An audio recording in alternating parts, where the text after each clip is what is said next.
4 big guys, and they bust on my eyes. They eat my ass just like apple pie. If they keep fucking me like.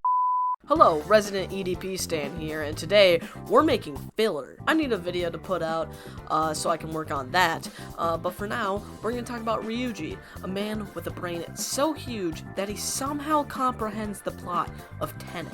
Oh hey, I'm just about to go to bed.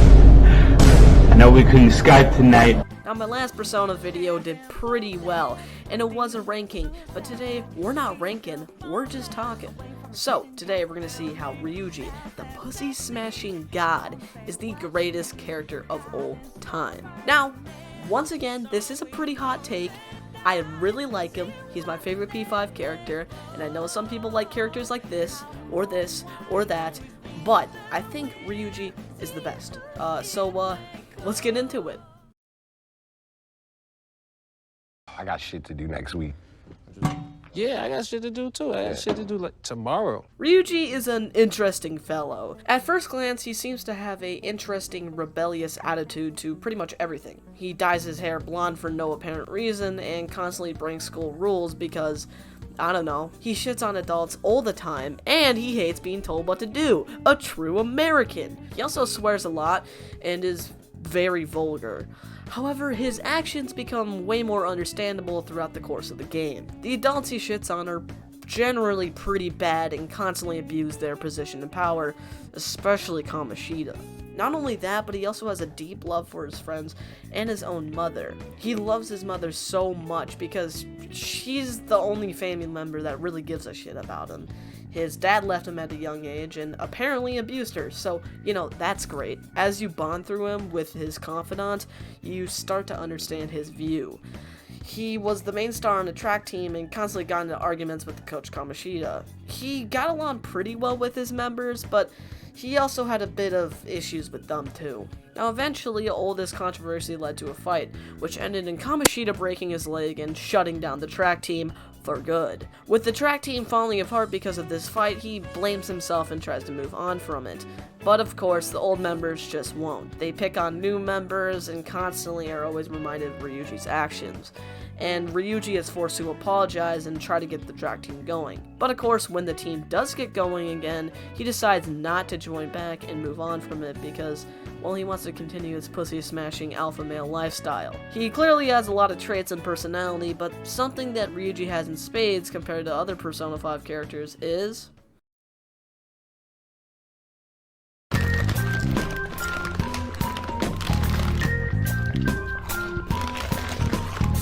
Ryuji's character development may not be good as Walter White's, but he still has it. Now, once again, the characters in Persona 5 do get character arcs, but they're all in their own personalized confidants and not really outside of that, but Ryuji does. Ryuji has an ego, and I mean, why wouldn't you with a body like that? But sometimes this ego and desperation for fame can get the better of his brain. Ryuji has a deep down issue with loneliness and pride, so when the Phantom Thieves start to get famous, he clearly gets excited from that. He even thinks about revealing his own identity to the public so he can get the praise. These mistakes eventually lead to the breakup of the Thieves and Morgana going missing.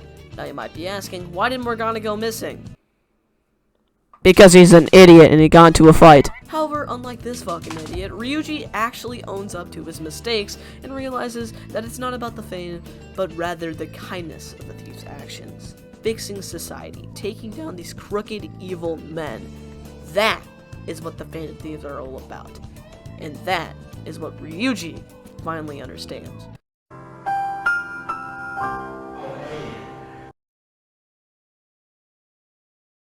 Happy feet, wombo combo. That ain't Falco. That ain't Falco.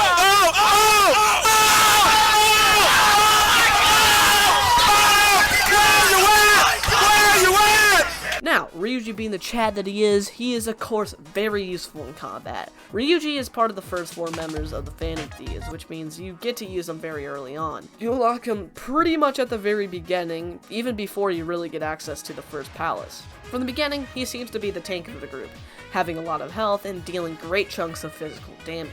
He also learns the Tarukaja skill, which means you can buff his damage output and do even more. However, his magic damage is a bit lacking, as his electric moves are pretty underwhelming due to his poor magic stat. But once again, Ryuji comes in clutch, having one of the most busted moves in the game, Charge. Charge is a late game passive skill that you unlock pretty much at the very end, but once you do have this, it will let you increase the next attack that you do by 2.5 times the damage. Combine this with a move like God's Hand, and let's just say any boss you fight will get absolutely plowed. Now, some people might say Yusuke is better due to his broken baton pass gimmicks and his better magic stats, and well, you might be right, but Ryuji has way more health and is just a better tank overall. Yusuke is more of a glass cannon with utility, whereas Ryuji is a tank with great damage but less gimmicks and a pretty poor magic set. But, like I said, Ryuji just is a flat-out really useful character in battle, who, while not having many gimmicks, does learn Charge and can take out any boss pretty easily.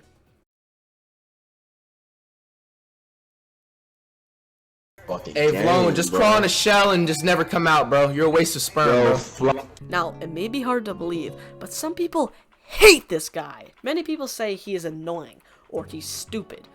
Now, first of all, calling someone stupid in 2022 is just flat out disrespectful and so outdated.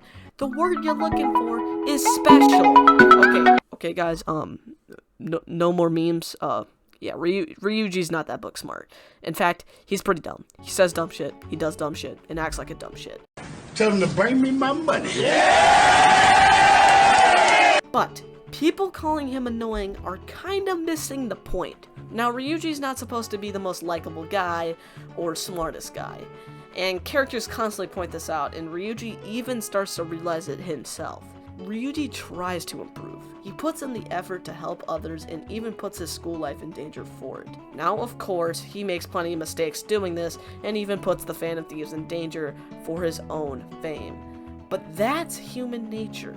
To be flawed is just inside of us, and Ryuji makes up with that with his support and kindness to his friends, his family, and the people around him. I mean hell, he brought back the track team just to not join it because he's moved on to better things. Also, he's just really good at giving me a nice clap in the butt. So that's it for this banger of a filler episode, and if you want to see more bangers like this, subscribe and like the video or dislike it. Honestly, it doesn't even matter anymore because they removed that shit. Look, here's the thing. Fine. Listen, I'm gonna be honest with you. I'm kind of retarded.